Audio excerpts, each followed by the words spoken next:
Hoje nós vamos falar de um tema extremamente relevante, que abrange a todos nós como atores sociais, né? Nós vamos tratar sobre educação. Quer seja você professor ou não, né? Mas educador somos todos, quer seja enquanto líderes, quer seja enquanto pais, enquanto mães. Então a gente vai olhar para essa educação no sentido mais amplo. Então se você quer aprender um pouquinho mais e se conectar com esse universo, né? E transformar potência em ato, vale a pena, assista esse vídeo. E hoje eu vou apresentar para vocês esse livro, Educação e Transdisciplinaridade, né? Esse livro ele não tem um autor específico, porque esse volume eles são 6 palestras que foram feitas no Centro de Estudos Transdisciplinares da USP.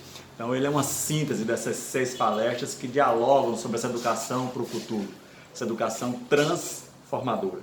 E ele parte da lógica, né? Tem no próprio prefácio já um exemplo que eu acho muito significativo. Ele fala de um químico que ganhou um prêmio Nobel, né? Então, assim, um cara laureado recentemente com um prêmio Nobel, que é o último lugar aí nessa prateleira, né? Da produção científica. E ele vai dar aula nos colégios e ele, na universidade, ele escolhe dar aula de química básica.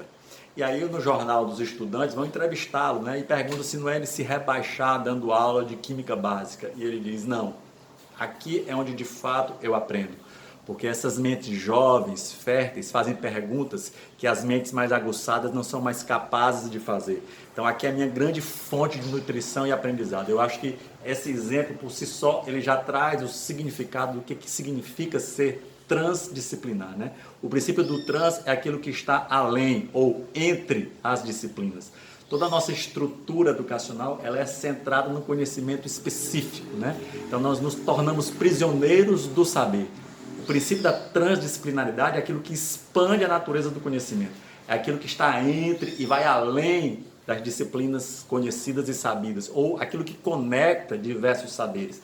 E essa base da educação transdisciplinar, ela parte, né, de 3 pilares básicos. O primeiro é da complexidade. A complexidade é sair da lógica do pensamento linear.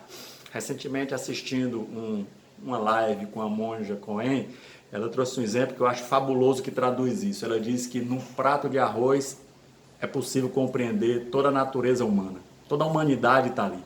E aí ela vai olhando para toda a cadeia, né, para que aquele arroz chegue ali, né, desde quem plantou, a quem distribuiu, a venda. Aí ele vai olhando para todos os elementos, né, orgânicos, mas também os elementos econômicos que se fazem presentes, a cadeia do petróleo, da água, todos os dilemas sociais que estão envolvendo. Aí ela vai para o minério, né? Se você vai comer num prato de louço ou de aço, e aí toda a cadeia do minério. Quando ela olha assim, naquele prato de arroz, se resume todos os dilemas da humanidade. Esse é o olhar da complexidade dessa nova educação. Nós aprendemos, né, história separada de geografia, separada de matemática. A gente não tem a menor noção de temporalidade, como esses eventos se conectavam entre si e como eles efetivamente nutriam a formação do homem. A gente se apartou disso, né, como se o conhecimento pudesse ser seccionado em caixas separadas. Então a complexidade é esse princípio que norteia e conecta todos os saberes. O segundo princípio é exatamente o da lógica do terceiro incluído. É sairmos da lógica da polaridade, onde se isso não é certo, é errado. Se isso não é bom, é ruim. A lógica do terceiro incluído é a lógica do não do ou, mas é do e. É um e o outro. É entendermos que o mundo não pode ser visto, né, meramente do ponto de vista individualizado, da concordância imediata ou da certeza absoluta. Existem variações, existem matizes entre o 0 e o 1, tem infinitos números.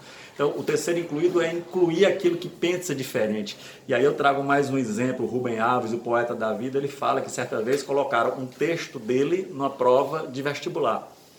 E aí, interpretação de texto, né?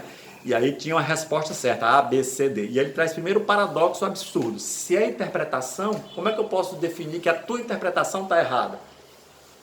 Se eu estou pedindo para alguém interpretar, pressupõe o sujeito observando a natureza daquele evento. Então, a lógica do terceiro incluído, ele é parte da premissa muito simples, que os diferentes não são necessariamente contraditórios, eles podem coexistir. E o terceiro elemento, o terceiro princípio, né, é a percepção da realidade. E aqui ele traz a diferença entre o real e a realidade. O real é absoluto, é aquilo que é. A realidade é a percepção desse real. E toda percepção do real são fragmentos. Tudo o que nós temos são fragmentos, são olhares sobre a realidade. E a partir daí resgatar a natureza mítica desse olhar. Porque o mítico é aquilo que é capaz de conectar diversos olhares, diversos saberes e experiências de produção desse novo conhecimento. Então fica a dica para quem quer mergulhar mais nesse universo da educação, quer seja para educar os filhos, para gerir, para liderar, né? Vale a pena. Fica a dica e lembre-se, leia, porque ler é a maior de todas as viagens, porque quem não muda sua mente, permanece semente.